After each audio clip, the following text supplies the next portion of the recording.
बाळासाहेबांच्या तमाम शिवसैनिकांना तुमच्या ह्या अनिश गाढवेचा, बाळासाहेबांच्या या कडवट शिवसैनिकाचा आणि शिवसेनेच्या प्रवक्त्याचा मानाचा जय महाराष्ट्र. जर अजूनही शिवसेना एक वादळ या आपल्या हक्काच्या माध्यमाला शिवसैनिकांना आपण सबस्क्राईब केलं नसाल तर तुम्हा सर्व शिवसैनिकांना पुन्हा एकदा कळकळीची विनंती, आता ताबडतोब शिवसेना एक वादळ आपण लाखोंच्या संख्येने सबस्क्राईब जरूर करावं. असो शिवसैनिकांनो, अनेक जणांचे मला वैयक्तिक मध्ये प्रश्न येतात, मेसेजेस येतात, व्हॉट्सअप येतात की नेमकं या महायुतीचं महाराष्ट्रात चाललंय काय. आता जर हा प्रश्न तुम्ही मला विचारत असाल तर माझं वैयक्तिक मत मी तुम्हाला सांगेल आणि शिवसेनेचा प्रवक्ता म्हणून माझं वेगळं मत तुम्हाला नक्कीच सांगेल. एक वैयक्तिक म्हणून अनिश गाढवे म्हणून जर तुम्ही हा प्रश्न मला एक शिवसैनिक म्हणून विचारत असाल तर मला या सगळ्याशी काहीच देणं घेणं नाही, या सगळ्याशी माझा काहीच संबंध नाही. या बाजूच्या घरात चाललंय का याच्याशी माझा काय संबंध. इथे माझ्या घराला आग लावली, आपण बाजूच्या घरात नेमकं काय शिजतं याच्याशी आपला काय संबंध, हा माझा एक वैयक्तिक उत्तर तुम्हा सर्वांना असेल. काय संबंध, कोण मंत्री बनतोय, कोण उपमुख्यमंत्री बनतोय, कोण गृहमंत्री, कोण अर्थमंत्री, कोण मुख्यमंत्री, काय देणं घेणं आपल्याला या सगळ्याशी. इथे आपल्याला आपला पक्ष मजबूत करायचा आहे.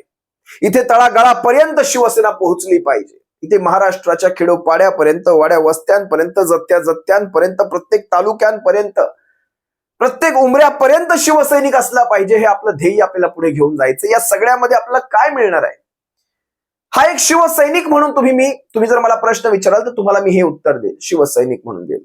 पण शिवसेनेचा प्रवक्ता म्हणून जर तुम्ही मला हा प्रश्न कराल तर या सगळ्यामध्ये नेमकी आपली बाजू कुठे प्लस राहील, समजा या सगळ्यामध्ये काय घडलं पाहिजे जे शिवसेनेच्या बाजूने चांगलं राहील, तर हा प्रश्न तुम्ही जर मला कराल तर मी तुम्हाला याचं एकच उत्तर देईल. आताच्या घडीला एकनाथ शिंदे उपमुख्यमंत्री बनतील याच्यात काही दुमत नाही, हे सर्वांना समोर दिसतच आहे. पण एकनाथ शिंदेकडे गृहमंत्री पद असेल, सार्वजनिक बांधकाम असेल, नगर विकास असेल, अशी पद न जाणं, विशेषतः गृहमंत्री पद हे न जाणं, हे शिवसेनेच्या दृष्टीने, शिवसेनेचा प्रवक्ता म्हणून जर तुम्ही मला विचाराल तर हे शिवसेनेच्या दृष्टीने चांगलं राहील आणि फायद्याचं राहील. कारण याचं कारण सांगतो, या अशा पदांचा वापर करून, विशेषतः गृहमंत्री पदाचा वापर करून महाराष्ट्रामध्ये शिवसैनिकांना त्रास देण्याचा एक मोठा खेळ आखला जाऊ शकतो, एक मोठा कट आखला जाऊ शकतो ह्या पदांचा वापर करून. त्यामुळे ही अशी पद ह्याच्याकडे न जाता, ह्यांच्या ह्या गटाकडे न जाता ही पद भारतीय जनता पक्षाकडेच राहतील, हे आपल्यासाठी जास्त फायदेशीर ठरेल, किंवा अजित पवार गटाकडे जातील, हे आपल्यासाठी जास्त फायदेशीर ठरेल. होय, आणि त्याच्याहूनही पुढे तुम्ही मला विचाराल तर अर्थमंत्री पद हे यांना सांभाळताच येणार नाही, पहिली गोष्ट. आणि माझं वैयक्तिक मत आणखी तुम्हाला सांगतो, गृहमंत्री पद देखील सांभाळणं, पुढच्या 5 वर्षासाठी सांभाळणं हे काही सोपं नाहीये. कारण ज्यांना तुम्ही डिवचला आहात, त्या महाविकास आघाडीला डिवचला आहात, ती महाविकास आघाडी तुम्हाला आता झोपू देणार नाही. म्हणजे अशा जागेचं, अवघड जागेचं ते दुखणं होणार आहे की तुम्हाला ते लपवताही येणार नाही आणि दाखवताही येणार नाही, उपचारही करून घेता येणार नाही. अशा जागेचं ते पद राहणार आहे. त्यामुळे गृहमंत्री पद किती घेतील हा प्रश्न, पण मागितलं असेल, तशी डिमांड असेल तर त्यांच्याकडे न जाणं हे शिवसेनेसाठी सगळ्यात जास्त फायदेशीर ठरेल. अर्थमंत्री पद अजित पवारांना चांगलंच माहितीये कशा प्रकारे काढून घ्यायचं असतं. ज्या प्रकारे शिवसेनेमध्ये असताना आमच्यावर अन्याय होतोय, आम्हाला निधी मिळत नाही, आमच्याकडनं आमच्या आमदारांना तो वाढीव निधी मिळत नाही, अशा प्रकारची तक्रार करणारे एकनाथ शिंदे खिशातले राजीनामा दाखवत होते, आम्हाला निधी मिळत नाही वगैरे सांगणारे, आता त्याच अजित पवारांच्या समोर यांचे सारे आमदार नतमस्तक होतील. काल कुणीतरी यांच्यातच एकाने सांगितलं, एक बातमी मी पाहिली, तुमच्या देखील पाहण्यात आली असेल तर आठवा, मला वाटतं संजय शिरसाट किंवा संजय गायकवाड असावे, ते वाचाळवीर दोनच. ह्या दोघांपैकी कोणीतरी एकाची ही बातमी असेल, तुम्हाला जर आठवत असेल तर कमेंटमध्ये व्यक्त व्हा. हे काय म्हणाले की अजित पवार, माफ करा, ही बातमी गुलाबराव पाटलाची आहे, हा तिसरा वाचाळवीर गुलाबराव पाटलाची. गुलाबराव पाटील सध्या जास्तच व्यक्त होत आहेत. हे काय म्हणाले, अजित पवार जर गट नसताना तर आमचा आकडा हा 100च्या पार गेला असता. किती? 100च्या पार. म्हणजे यांना किती खात्री आहे, आपले सारे आमदार कसे निवडून येणार आहे त्याची सर्व यांना खात्री आहे. यांना अगोदरच कित्येक मतदारसंघातलं, मी त्या दिवशी रोहिणी खडसे ताईंचं एक बाईट ऐकली, रोहिणी खडसेजींची.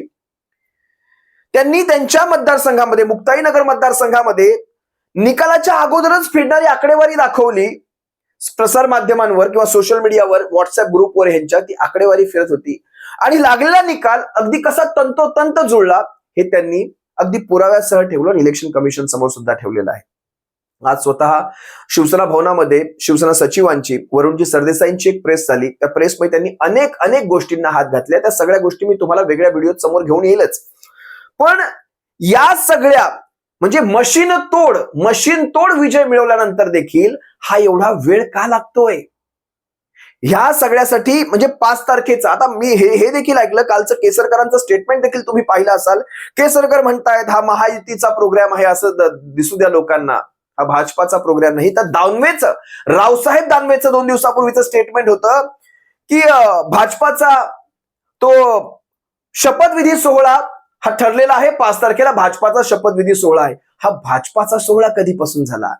महायुती हे नाव जाऊन आता हा भाजपाचा सोहळा कधीपासून व्हायला लागला? आणि याचं एक कारण तुम्हाला सांगतो, जे तुम्हाला समजून घेतलं पाहिजे. आजच्या घडीला बार्गेनिंगच्या परिस्थितीमध्ये, त्या घासाघासीच्या नेगोसिएशनच्या परिस्थितीमध्ये दोनही टोळ्या नाहीत. अजित पवार टोळी देखील नाही आणि ही शिंदे टोळी देखील नाही. याचं कारण लक्षात घ्या. कारण यांना म्हणजे शेवटी तुम्ही तत्व स्वाभिमान विकलेल्यांना ते डिमांड करण्याचा हक्क नसतो, हे तर वेगळंच झालं. पण यांची एक मजबुरी आहे, आणखी एक मजबुरी आहे, ती मजबुरी तुम्ही लक्षात घ्या. यांची एक मजबुरी आहे, जे 56 शिंदे टोळीचे निवडून आलेले आहेत ना, त्या 56 मध्ये जवळपास 6 ते 7 आमदार हे भाजपाचे पाठवलेले आमदार आहेत किंवा भाजपाचेच दिलेले उमेदवार आहेत, जे आमदार झालेले आहेत. म्हणजे खरं तर मला नवल वाटतं, जे आमदार भाजपातून सुद्धा निवडून येऊ शकले असते त्यांना शिंदे टोळीत पाठवलं गेलं. काय गरज काय पडली होती? तुम्हाला एवढी खात्री होती मशीन तोड विजय तुम्हाला मिळणार होता, एवढीच खात्री तुम्हाला होती, त्यांना भाजपात का पाठवण्यात आलं? तुम्ही म्हणजे माफ करा, भाजपात पाठवण्यापेक्षा भाजपातून शिंदे टोळीत किंवा भाजपातून अजित पवार गटात का पाठवण्यात आलं याचं कारण लक्षात घ्या. एकट्या भाजपाला एवढ्या जागा दाखवणं शक्य नव्हतं. दाखवणं, अंडरलाईन करा शब्दाला, दाखवणं. एकट्या भाजपाला, आता ह्या शिंदे टोळीचा किंवा अजित पवार गटाचा कसा फायदा झालाय भाजपाला माहितीये तुम्हाला?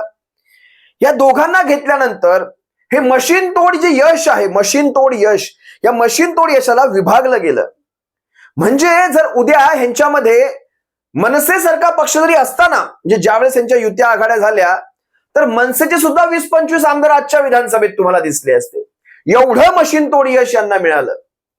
आता एकट्या भाजपाला समजा ह्या 2 टोळ्या नसत्या, याचे 56, याचे 40, जवळपास 110 आमदार पकडा, यांचे 233, अपक्ष वगैरे पकडून 237 आणि हे 110, 237 आणि 10, 247 आमदार. म्हणजे आउट ऑफ 288, 288 पैकी एकट्या भाजपाला जर 247 आमदार मिळाले असते तर अख्खा भाजप जोडला असता. महाराष्ट्राच्या जनतेने अख्खा भाजप सोलून काढला असता. याचं कारण लक्षात घेता यांनी हा कशा प्रकारे विभागून दिलेला विजय आहे बघा. याला 40, 41, म्हणजे ज्याच्याकडे एक खासदार, ज्या पक्षाकडे एक खासदार त्याला 40, 41, 42 आमदार मिळाले. म्हणजे सुनील तटकरे खासदार एकमेव असलेला पक्ष अजित पवार गट, त्याला 41 आमदार मिळतात. आणि 6 खासदार असलेला, 5-6 खासदार असलेला हा पक्ष, त्याला 56 आमदार मिळतात. आणि शिवसेनेसारखा पक्ष ज्याच्याकडे 10 खासदार, त्यांना 20 आमदार मिळतात. राष्ट्रवादी सारखा पक्ष ज्याच्याकडे 8 खासदार, त्याला 11 आमदार मिळतात. म्हणजे खासदार आणि आमदार कसे जुळवून टाकले. काँग्रेसकडे तर 13 खासदार आणि जवळपास आमदारांची संख्या देखील तेवढीच आली. हे कसं? ह्याचं एक कारण समजा. आता हे जे माफ करा, हे जे मशीन तोड यश आहे ना, हे मशीन तोड यश, या मशीन तोड यशामध्ये देखील तिकडचे पाठवलेले काही उमेदवार इकडून निवडून आणायला सांगितले, कारण जास्त दिसतील आणि जास्त दिसलं तर लोकांच्या नजरेत येईल. हे कोण उमेदवार आहेत बघा ना. कारण जर उद्या ह्या अनेक विश्लेषक स्वतःच्या त्या व्ह्यूज साठी तर्क वितर्क अनेक लढवत असतात, पण त्या सगळ्या गोष्टीत मी जात नाही. उद्या एकनाथ शिंदे, अजित पवार गट आणि महाविकास आघाडी एकत्र येऊन सरकार स्थापन करेल वगैरे वगैरे, हे काय जे घोषणा देत आहेत ना, हे स्वतःचे तुमचे व्ह्यूज किंवा तुमच्या वैयक्तिक फायद्यासाठी तुम्ही करत असाल, पण याचा आणि महाविकास आघाडीचा जराही संबंध नाही. आणि तशा परिस्थितीत ना एकनाथ शिंदे आहेत ना अजित पवार आहेत. याचं कारण बघा, आज एकनाथ शिंदे 56 आमदारांचा टिमका मिळवतात, त्यातले 6 ते 7 आमदार हे भाजपाचेच आहेत. ते कसे? संजना दानवे, संजना रावसाहेब दानवे, जाधव म्हणू शकता, हर्षवर्धन जाधवाच्या विभक्त पत्नी आहेत त्या. आता संजना दानवे एकनाथ शिंदेचा ऐकणार की भाजपाचा ऐकणार? कारण त्या भाजपाच्या आहेत, मूळच्या इकडून आमदार म्हणून आणलेले आहेत निवडून त्यांना. पुढचं नाव तुम्हाला सांगतो, निलेश राणे, कुडाळ. आता राणे तिकडून खासदार, छोटा राणे तिकडून आमदार, आता हा मोठा राणे हा इकडून आमदार. म्हणजे ही वंशावळ आपण सहन करायची. याला परिवारवाद म्हणायचं नाही बरं का, याला परिवार अजिबात म्हणायचं नाही, परिवारवाद वगैरे. मोर्जी पटेल, हा मोर्जी पटेल हा काका नावाचा कोणतरी आहे, हा अंधेरी पूर्वेचा. हा मोर्जी पटेल अंधेरी पूर्वेतनं आपल्या ऋतुजा ताईंचा पराभव करून निवडून येतो. जो मोर्जी पटेल 2 वर्षापूर्वी आपला नामांकन भरलेला अर्ज मागे घेतो, त्याला जेव्हा कल्पना येते की ह्याचा धुवा उडणार आहे, विचार करा, तो मोर्जी पटेल आता निवडून येतो, तोही शिंदे टोळीत जाऊन. त्यावेळेस भाजपातून उभी राहायची हिंमत नव्हती. ज्यावेळेस स्वर्गीय रमेश लटकेंच्या जागेवर तिथे पोटनिवडणूक झाली, त्यावेळेस ऋतुजाताई तिथे उभ्या राहिल्या. त्यांनी नामोहरण करण्याचा आटोकाट प्रयत्न केला, पण तो शक्य झाला नाही. शेवटी त्यांना नामांकन मागे घ्यावं लागलं, कारण ती हार जबरदस्त हार होणार होती. आणि आता हा निवडून येतो ऋतुजाताईंच्या विरोधात. हा मोर्जी पटेल भाजपाचाच. राजेंद्र गावित पालघरचा, नावाला इकडे तिकडे तिकडे इकडे तिकडे तिकडे, पण शेवटी आदेश भाजपाचे पाळणारा. त्यानंतर विलास तरे बोईसर विधानसभेचा, विलास तरे देखील भाजपाचेच. त्यानंतर अमोल खताळ संगमनेरचे. आता संगमनेर मधला हा जॉईंट किलर ठरला अमोल खताळ. हे असे जवळपास 6-7 आमदार. बरं, ह्याच्यात फक्त शिंदे गटच नाही बरं का, मला वाटतं अजित पवार गट देखील आहे. प्रताप चिखलीकर लोहा कंदारचे, त्यानंतर राजकुमार बडोले मोरगावचे, अंजनी मोरगावचे, हे असेही आमदार आहेत. म्हणजे उद्या भाजपाला सरकार स्थापन करायचं असेल तर स्वतःचे 133 आमदार, त्यानंतर हे जवळपास 8 आमदार 140 जागेवर झाले, 140 141, अजून 3-4 आमदार पाहिजेत. तर त्यात रासपचा आहेच आहे, रवी राणा आहेच आहेत, त्यानंतर शिवाजी पाटील जो चंदगडचा कोल्हापूरचा निवडून आलेला आहे यांचा अपक्ष, तो भाजपाचाच 3. त्यानंतर शरद सोनवणे जुन्नर विधानसभेचा, हा 4था झाला. आणि शाहू विकास आघाडी याचा देखील तासगावचा आमदार, हा देखील यांना मिळू शकतो. झाली ना जागेवर बहुमत, कुणाचीच गरज नाही, कुणाचीच. यांची बार्गेनिंगची पॉवर आहे तुम्हाला वाटतं म्हणजे. आणि तुम्ही मला एक सांगा, खरं तर शिवसैनिकांनो, अर्थमंत्री पद अजित पवारांना देऊन, गृहमंत्री पद एकनाथ शिंदेला देऊन, बिना दाताचा सिंह किंवा बिना दाताचा वाघ बनवला जाणार का भारतीय जनता पक्ष? म्हणजे दातच नाहीत आणि ही खाती देऊन जायची आणि तिकडे मुख्यमंत्री पद घ्यायचं. खरं तर स्वतः मला वाटतं देवेंद्र फडणवीसांचं स्टेटमेंट आहे, 2-3 दिवसापासून ते व्हायरल होत आहे. शिवसेनेच्या पक्षप्रमुखांनी कधी राजकारण केलं नाही ना, त्याचं हे उत्तम उदाहरण पहा. शिवसेनेच्या पक्ष, आपण 80% समाजकारण 20% राजकारणाचा बळी तर नाही ठरलो ना कधी.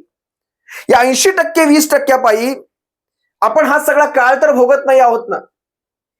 कारण इतर पक्ष 800% राजकारण करतात आणि 0.8% समाजकारण करतात. आपण 80 सोडून आपण 100% समाजकारण करायला गेलो आणि राजकारणात आपण कमी पडलो. आपण आपलं गृहमंत्रीपद दिलं आपल्या सरकारमधलं, जो कधी कुठलाही मुख्यमंत्री देत नाही. गृहमंत्रीपद दिलं आपण, सार्वजनिक बांधकाम दिलं, त्याच्याकडे दिलं. विचार करा, नगर विकास दिलं, 2-2 जिल्ह्यांची पालकमंत्रीपद दिली. आणि विचार करा, ज्या गद्दारांनी सगळ्यात पहिला महाराष्ट्रातून पळ काढला ते सगळेच्या सगळे मंत्री होते. एकही उर्वरित राहिलेला आमदार हा मंत्री नव्हता. एक आदित्य साहेब ठाकरे सोडले तर एकही उर्वरित आमदार हा मंत्री नव्हता. हे विशेष येते लक्षात तुमच्या. म्हणजे ज्याच्या हाती दिल्या तिजोरीच्या किल्ल्या त्यानेच संपवलं आपल्याला. ह्या गोष्टी लक्षात घ्या. त्यामुळे भारतीय जनता पक्ष विधानसभेचा अध्यक्ष असेल, गृह खातं असेल, अर्थ खातं असेल, या गोष्टींसाठी कधीही तडजोड करणार नाही. हे तुम्ही देखील लक्षात घ्या. ज्याला कुणाला आणि पहिली गोष्ट, मला ह्या सगळ्याशी काहीही देणं घेणं नाही. पण एक प्रवक्ता म्हणून विचाराल, एक राजनीतिक सूझबूझ म्हणून विचाराल तर एकनाथ शिंदेकडे गृहमंत्री हे पद न जावं ही शिवसेनेच्या दृष्टीने चांगलीच गोष्ट असणार आहे. हा सगळा मशीन तोड विजय आहे, हे काही तुम्हाला मला इथे वेगळं सांगायची गरज नाही शिवसैनिकांनो. असो, झाल्या गेलेल्या प्रकारावर आपण पाहत आलेलो आहोत. भविष्यात जे काही घडते त्याच्याकडे पाहणार आहोत आणि या सगळ्यातून शिवसेनेचं संघटन महाराष्ट्रभरामध्ये मजबूत करण्याच्या दृष्टीने शिवसेनेच्या पावलं किंवा शिवसेनेच्या हालचाली सुरू झालेल्या आहेत, पावलं उचलली जात आहेत. नेत्यांकडनं बैठका चालू झालेल्या आहेत. आता मुंबई महानगरपालिकेच्या अनुषंगाने बैठका सुरू होतील. प्रत्येक विभागातनं गटप्रमुखांच्या असतील, उपशाखा प्रमुखांच्या असतील, शाखा प्रमुखांच्या असतील बैठका मातोश्रीवर चालू होतील. त्यानंतर आढावे घेतले जातील कुठल्या विधानसभांमध्ये कुठे कुठे आपण कमी पडलोय, कुठे आपलं बळ आहे, कुठे आणखी काय करायची गरज आहे, स्ट्रॅटेजिकली कशी जायची गरज आहे, या सगळ्यांच्या अनुषंगाने मातोश्रीवर याच्या पुढे आता बैठका चालू होतील. तुम्हाला अनेक काही गोष्टी पाहायला मिळतील. तुर्तास मी इथेच थांबतोय. तुम्हाला सर्वांची रजा घेतोय. सप्रेम जय महाराष्ट्र बाळासाहेबांच्या शिवसैनिकांना. काळजी घ्या. जय महाराष्ट्र.